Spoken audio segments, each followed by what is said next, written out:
Hello दोस्तों, मेरा नाम है अर्पण और आपका स्वागत है हमारे चैनल पर फिर से। आज का टॉपिक बहुत ही इंपॉर्टेंट होने वाला है क्योंकि आज हम बात करेंगे कि पढ़ते कैसे हैं।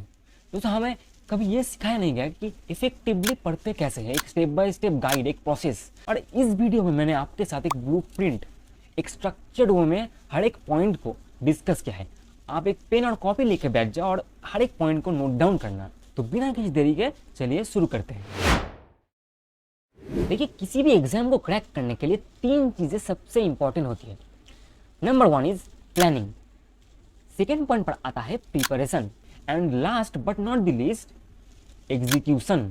एंड अंत में आपको मैं कुछ बोनस टिप्स भी दूंगा। देखिए, एक आसान भाषा में मैं आपको समझाता हूँ एक एग्जाम्पल के साथ। मानिए कि आप एक योद्धा है, आप एक बैटल के लिए तैयारी कर रहे हैं, तो सबसे पहले आपका क्या कर्तव्य है कि आप प्लान कैसे करते हैं उस बैटल के लिए।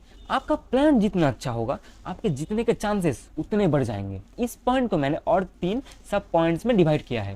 पहला पॉइंट आता है एनालाइज द एग्जाम। आपको पहले अपना जो एग्जाम है उसको एनालाइज करना पड़ेगा। वहाँ के जो एग्जाम के पैटर्न है, किस तरह के क्वेश्चन ज़्यादा पूछे जाते हैं, एग्जाम का सिलेबस कितना है, आप उसका एक प्रिंट आउट ले लीजिए और उसको अपने सामने रखिए। एंड इसके बाद जो नोट्स एंड बुक्स चाहिए उस एग्जाम को क्रैक करने के लिए, वो सारी चीज़ें आप लिखिए। आपका जो एम्बिशन है उस एग्जाम को लेकर वो क्या है, आपको कितना रैंक चाहिए, कौन से स्ट्रीम के लिए कितना रैंक मिलता है, आप ये सारी चीज़ें को लिखिए और एग्जाम का एकदम पोस्टमार्टम कीजिए। पहला पॉइंट यही है कि अपना जो एनिमी है उसको समझे, और यहाँ आपका एनिमी है जो एग्जाम है वो। दूसरा पॉइंट आता है आपको कहाँ से इंफॉर्मेशन लेनी है। Define your information sources. आप कहाँ से इंफॉर्मेशन गैदर करेंगे ये आप एकदम क्लियरली डिफाइन कीजिए। आप कहाँ से कोचिंग लेंगे, कौन सा मटेरियल फॉलो करेंगे, कहाँ से मॉक टेस्ट देंगे, या फिर यूट्यूब पर कौन से चैनल को आप फॉलो करेंगे। आपको मैक्सिमम 2 चैनल्स को फॉलो करना है मैक्सिमम, और एक चैनल को एकदम थॉरोली आपको फॉलो करना पड़ेगा। आप अगर 10 टीचर्स को या फिर 10 सोर्सेज को फॉलो करेंगे तो आप कंफ्यूज हो जाएंगे एंड अंत में आपको रिजल्ट नहीं मिलेगा। आप किसी एक सोर्स को पकड़िए, उसको देखिए कि वो जेन्युइन है कि नहीं, क्या उसका क्वालिफिकेशंस है, उसका एक्सपीरियंस कितना है, ये सारी चीज़ों को देखिए और अपना सोर्स को डिफाइन कीजिए। एंड इसका थर्ड पॉइंट आता है कि अपना एक शेड्यूल बनाइए। Make your own schedule. देखिए, मैं आपको एक शेड्यूल बना के तो दे सकता हूँ, लेकिन वो आपके लिए वैलिड होगा या नहीं ये मैं नहीं कह सकता। तो आपको अपने लिए एक शेड्यूल बनाना पड़ेगा, एक पाथ आप जिसको फॉलो करेंगे। रोज का आपका जो एक शेड्यूल होना चाहिए कि मुझे इतने घंटे पढ़ना चाहिए वो एग्जाम क्रैक करने के लिए, मुझे किस वक्त पर पढ़ना है, मुझे कैसे टाइम मैनेज करना है, मेरा जो टाइम शेड्यूल होगा वो कैसा होगा, मुझे स्कूल भी जाना पड़ेगा या मुझे कॉलेज जाना है, उसके साथ साथ मैं कैसे लाइव क्लासेस करूँगा, मैं कैसे सारी चीज़ें मेंटेन करूँगा। ये सारी चीज़ें आपको पहले ही डिफाइन करनी पड़ेंगी प्रिपरेशन के लेवल पर। तो आपने प्लानिंग तो कर ली, एंड उसके बाद क्या, इसके बाद जो सबसे इंपॉर्टेंट पॉइंट आता है वो है प्रिपरेशन। तो प्रिपरेशन के लेवल पर मैंने इस पॉइंट को 2 सब पॉइंट्स में डिवाइड किया है, जो कि बहुत बड़े बड़े 2 पॉइंट्स हैं। पहला पॉइंट है स्टडी, आपको कैसे पढ़ना है। इस पॉइंट में बहुत सारी चीज़ें आती हैं। पहला पॉइंट है कि आप जो क्लासेस करते हैं, आपको लाइव क्लासेस करना है या रिकॉर्डेड क्लासेस करना है। आप चाहे तो लाइव क्लासेस कर सकते हैं। वहाँ का एक सुविधा है कि आप लाइव क्लासेस में उसी वक्त अपना जो डाउट है उसको आप रिजॉल्व कर सकते हैं। अगर आप 2x स्पीड पर देख रहे हो तो आपका टाइम बचेगा, अगर आप रिकॉर्डेड देख रहे हो तो आप अपने लिए डिफाइन कीजिए कि आपको कैसे पढ़ना है। उसके बाद सेकंड पॉइंट पर आता है कि नोट्स कैसे बनाएं। आप लॉन्ग नोट्स बना सकते हैं, बनाइए, एंड उसके लिए ज़्यादा से ज़्यादा टाइम नहीं देना है।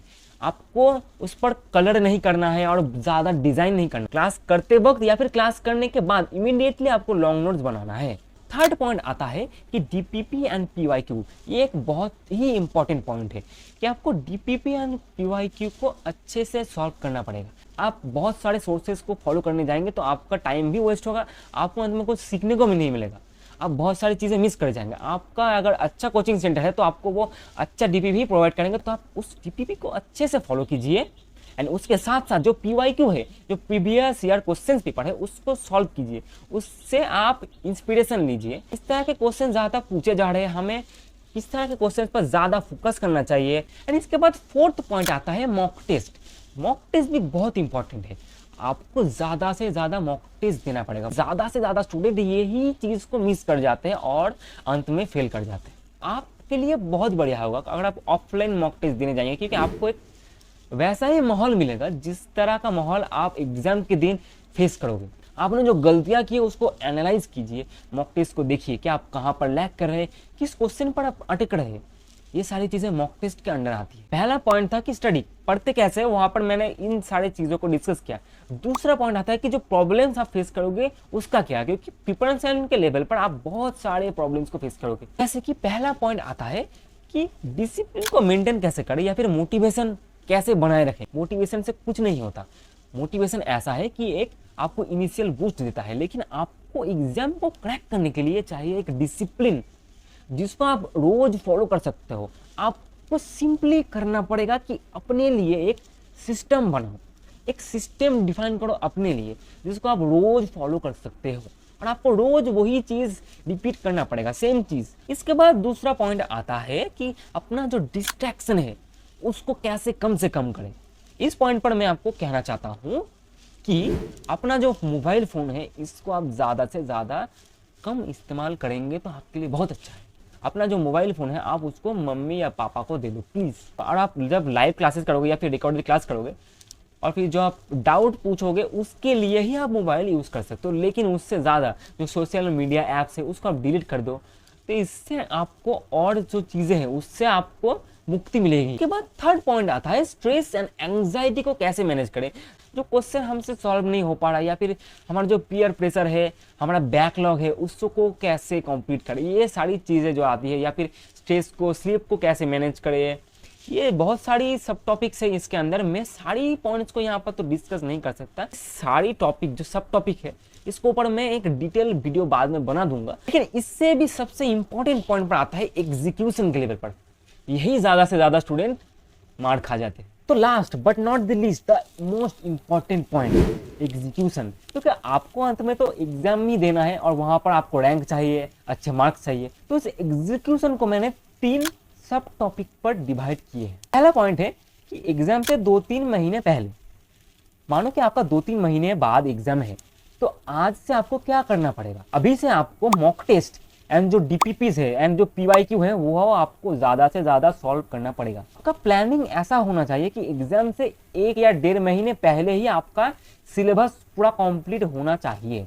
इस समय पर ज़्यादा से ज़्यादा मॉक टेस्ट एंड पीवाईक्यू को सॉल्व करना पड़ेगा एंड उसको एनालाइज करना पड़ेगा कि आप किस जगह पर मार खा रहे हो, कौन से क्वेश्चन आपसे नहीं हो पा रहे हैं, उसको आप एक जगह पर लिखिए, एक शॉर्ट नोट बनाइए कि आप इस क्वेश्चन पर अटक रहे हो। उसको आपको ज़्यादा प्रैक्टिस करनी पड़ेगी एंड उसको आप जल्दी से जल्दी अपना जो डाउट्स है उसको आप रिजॉल्व कीजिए, क्योंकि ये आपको सेकंड पॉइंट जो मैं डिस्कस करूंगा वहां पर आपको ये हेल्प करेगा। सेकंड पॉइंट जो आता है वो है कि एग्जाम से 10 या फिर 15 दिन पहले कोई भी नए टॉपिक पर नहीं हाथ देना है, कुछ भी नया पढ़ना नहीं है। आपने जो पीवाईक्यू कर रखे हैं वो आपको फिर से देखना है, जो आपने गलतियां की थी, जो क्वेश्चन ज्यादा पूछे जा रहे हैं, पीवाईक्यू को आप एनालाइज कीजिए, क्योंकि एग्जाम में उसका मिलता जुलता लेवल का ही क्वेश्चन आएगा।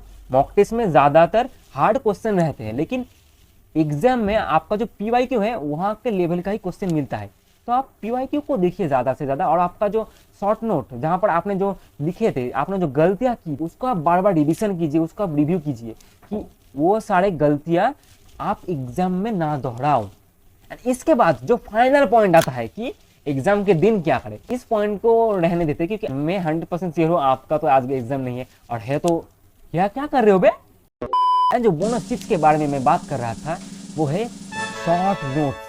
आप कितने अच्छे से लॉन्ग नोट्स बनाते हैं ये ज्यादा से ज्यादा मैटर नहीं करेगा, लेकिन आप जो शॉर्ट नोट बनाएंगे ये आपको अंत में बहुत ही हेल्प करेगा। क्योंकि आपका अगर 200 या फिर 400 पेजेस का एक नोट है, अगर आप उसको बार बार पढ़ने जाएंगे तो आपका पूरा कंप्लीट कभी नहीं होगा। तो आपको उसका एक शॉर्ट नोट बनाना है जहां पर आप कुछ इंपॉर्टेंट पॉइंट्स को ही इंक्लूड करोगे, एंड उसको कैसे करना है एक एग्जाम्पल के साथ मैं एक वीडियो बना दूंगा। लेकिन और एक बोनस टिप बताऊं, इस चैनल को सब्सक्राइब कर लो, बाद में आने वाले वीडियोस को मिस कर जाओगे। दोस्तों आपको अगर ये वीडियो पसंद आया तो लाइक एंड सब्सक्राइब जरूर कीजिएगा, इससे मुझे मोटिवेशन मिलती है, और ऐसे वीडियोस के लिए सब्सक्राइब जरूर कीजिएगा। मिलते हैं अगले वीडियो में, तब तक के लिए ढिंका चिका।